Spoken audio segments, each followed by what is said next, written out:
itu aktivitas di luarnya ya lebih banyak daripada ketimbang di rumah.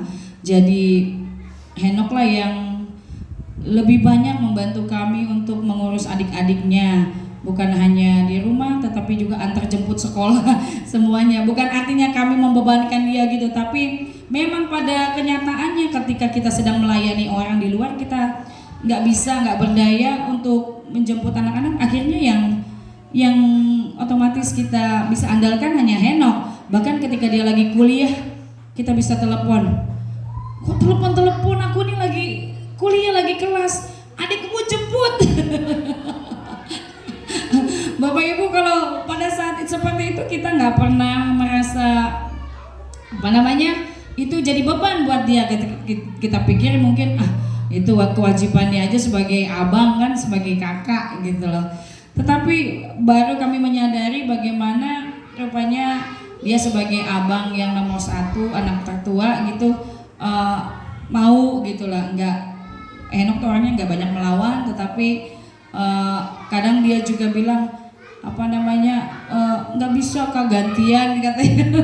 Ada juga kadang waktu-waktunya dia untuk mengeluh, tetapi kami mengajar dia untuk bertanggung jawab kepada adik-adiknya, sehingga terus terang dalam pekerjaan pelayanan kami sangat terbantu, kami sangat diringankan, karena ketika melaksanakan tugas pekerjaan itu tidak lagi harus tiba-tiba kesana kesini, tapi tetap fokus. Nah, kami bersyukur, dan pada akhirnya ketika dia masuk semester 7 ini, dia menyampaikan kerinduan hatinya untuk mengambil semester ini, mengambil magang, bekerja artinya Bapak Ibu.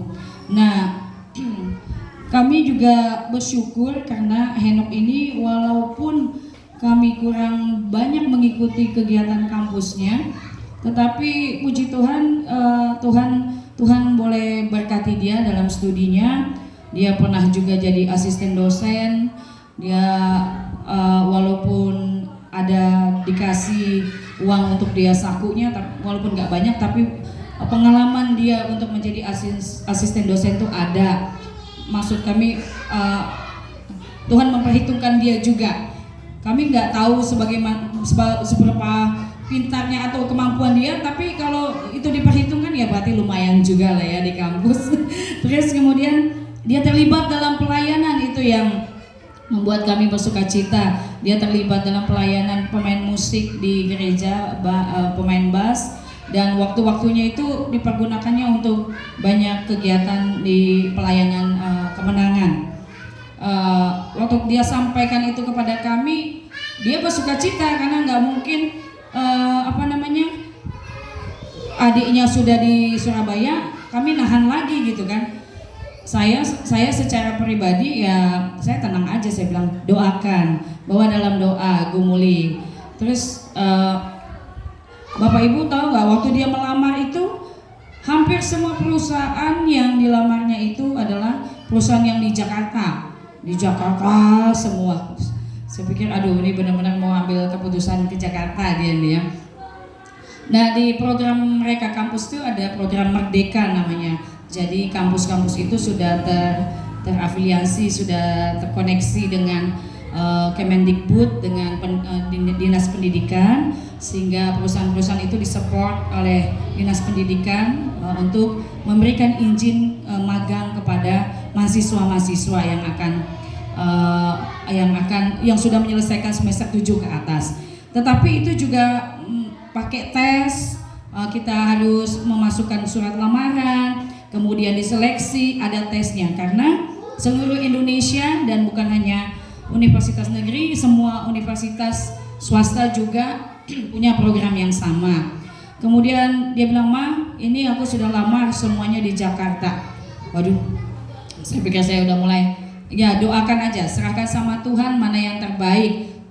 Mami nggak larang kamu, tapi ikuti apa yang Tuhan mau. Saya mau belajar, saya mau mengajar anak-anak kami. Biasanya kami ajar mereka untuk berperkara di hadapan Tuhan, artinya tidak langsung kami iakan, tetapi bahwa dalam doa, apa kata Tuhan, kamu dapat keyakinan apa, keteguhan apa, memang Tuhan menuntun kamu kemana, Saya bilang seperti itu. Padahal dalam hati saya getir-getir juga ya. Gimana kalau betul-betulan dia akhirnya dapat ke Jakarta. Dan Bapak Ibu, selama 2 bulan terakhir itu dia mulai apply, mulai melamar, mulai masukin lamaran via online gitu. Mereka masukin CV dan dia bilang penutupannya itu terakhir pengumuman tanggal 31 Agustus. Tanggal 31 Agustus dan rata-rata mereka sudah masuk semester baru tanggal 9 September. Mereka harus sudah bekerja dan sudah mulai magang. Waktu sudah lewat tanggal 31 Agustus saya nggak ingat Bapak Ibu, saya nggak ingat. Tapi satu hari kalau nggak salah hari Senin sore tanggal 1 September dia duduk di sebelah saya, dia lesu gitu. Gimana ini mah? Loh kenapa? Udah tutup katanya. Udah tutup tanggal 31 udah selesai dan nggak ada yang manggil dia. Ada yang beberapa, memang dalam proses itu ada beberapa perusahaan yang mengetes dia bisa bikin inilah program ini. Dia di jurusan teknik informatika Bapak Ibu, jadi semua tentang program-program komputer. Bisa bikin ini, dites dia udah masukin, tapi sampai akhir tanggal 1 itu dia bilang nggak ada yang manggil lagi. Terus dia bagaimana ini? Terus aku juga bikin jalur mandiri, artinya mandiri Bapak Ibu, mereka bisa diizinkan melamar ke perusahaan yang lain di luar keterhubungan dengan Kemendikbud gitu. Yang perusahaan-perusahaan yang ini dinaungin sama Dinas Pendidikan, tapi kalau mandiri mereka harus melamar sendiri, terus mengatur jadwal sendiri dan terserah perusahaan mau ngasih atau enggak gitu. Itu namanya mandiri. Kemudian dia bilang, loh ya terserah Tuhan maunya kamu, Tuhan mau gimana? Kalau Tuhan belum kasih kamu magang semester ini, berarti kamu kuliah biasa. Saya bilang, kamu masih tetap di Palangkaraya. Mulai mukanya tuh cemberut gitu. Loh, kamu nggak berdoa? Besok kita puasa. Oh sorry, hari itu hari Rabu. Saya berjanji sama dia kita sama-sama puasa hari Kamis. Besok hari Kamis kita puasa. Aku bilang, sama-sama kita puasa. Kita ambil puasa untuk ini. Walaupun waktu itu udah lewat waktunya Bapak Ibu, karena 31 udah lewat, hari Sabtu waktu itu 31. Sudah lewat berapa hari baru dia berani bilang kalau dia nggak ada panggilan lagi setelah yang tes itu. Dan waktu itu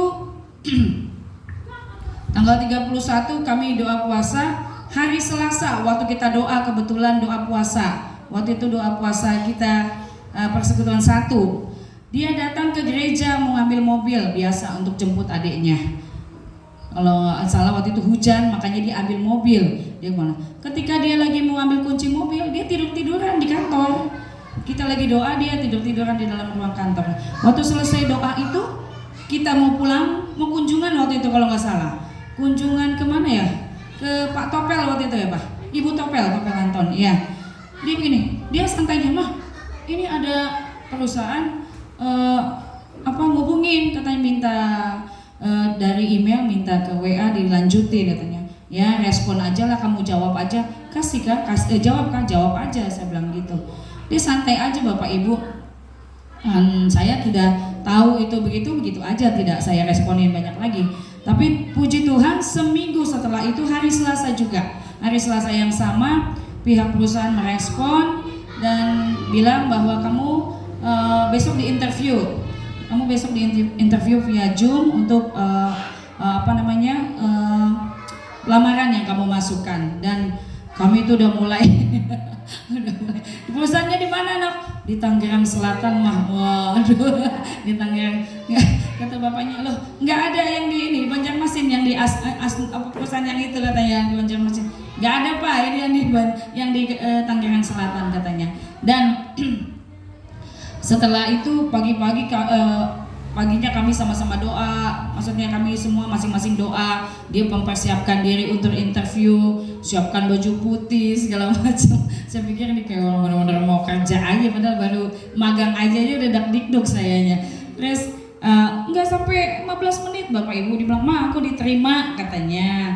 Dan saya diterima dan ditunggu tanggal 9 September di Tangerang katanya.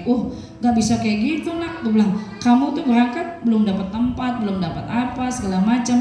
Coba kamu negosiasiin. Saya nggak apa Bapak Ibu, saya langsung ngalir aja ngomong gitu. Seperti ya memang saya senang dia terima, tetapi dalam hati saya juga agak deg-deg juga.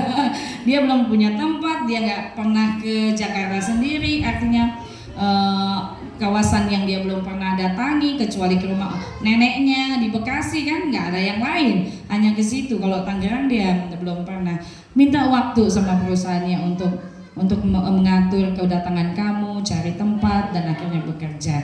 Dan puji Tuhan Bapak Ibu setelah dikontak mereka juga bersedia, kapan aja Mas Henok sudah tiba di sini boleh bekerja. Dan Bapak Ibu setelah kami berdoa bersama-sama, puji Tuhan hari Selasa ini Henok berangkat ya untuk magang di Tangerang Selatan. Dan puji Tuhan oleh karena kemurahan hati pemimpinnya Bapak Gembalanya Pak Adi Joshua yang sudah menyediakan tiket bagi dia.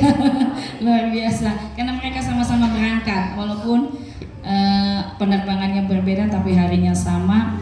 Tetapi luar biasa cara Tuhan. Saya mohon doa dari Bapak Ibu sekalian, karena ini kali kedua kami melepas anak kami. Anak kami jadi rasanya udah 2 pergi, walaupun hanya satu semester kurang lebih 5-6 bulan, tetapi jantung kita juga rasanya mau copot gitu. Mau copot rasanya. Bagaimana dia, karena kebiasaan di rumah kita yang tahu ya Bapak Ibu, bagaimana dia susah bangun, harus dibangunin. Tetapi saya percaya Tuhan yang memampukan dia, juga mau mengajar dia, melatih dia untuk mandiri, supaya sungguh dia menjadi pribadi yang sungguh-sungguh mengasihi Tuhan.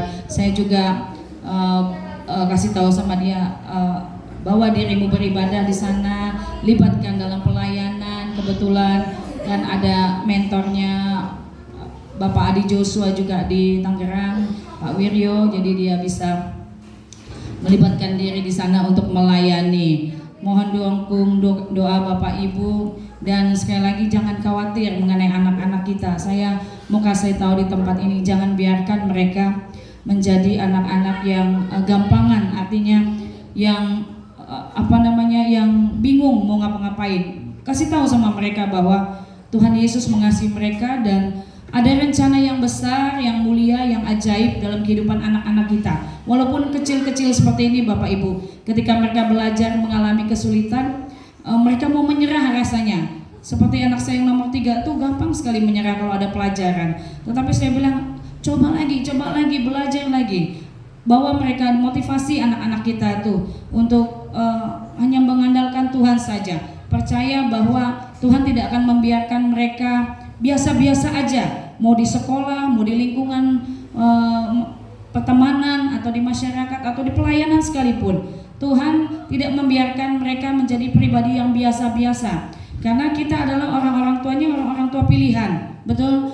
Berarti Tuhan sudah menetapkan anak-anak kita adalah keturunan-keturunan ilahi yang perkasa di muka bumi. Dan melalui proses-proses yang mereka alami, biarlah kita terus mendukung mereka untuk terus mengasihi Tuhan, takut akan Tuhan, dan tidak mengandalkan kekuatan mereka sendiri, tetapi belajar menyerahkannya kepada Tuhan dan melihat bagaimana Tuhan campur tangan dalam setiap proses yang dialami. Puji Tuhan, sekali lagi mohon doa Bapak Ibu semua supaya semuanya berjalan dengan baik, dan lewat semuanya ini nama Tuhan dipermuliakan. Haleluya.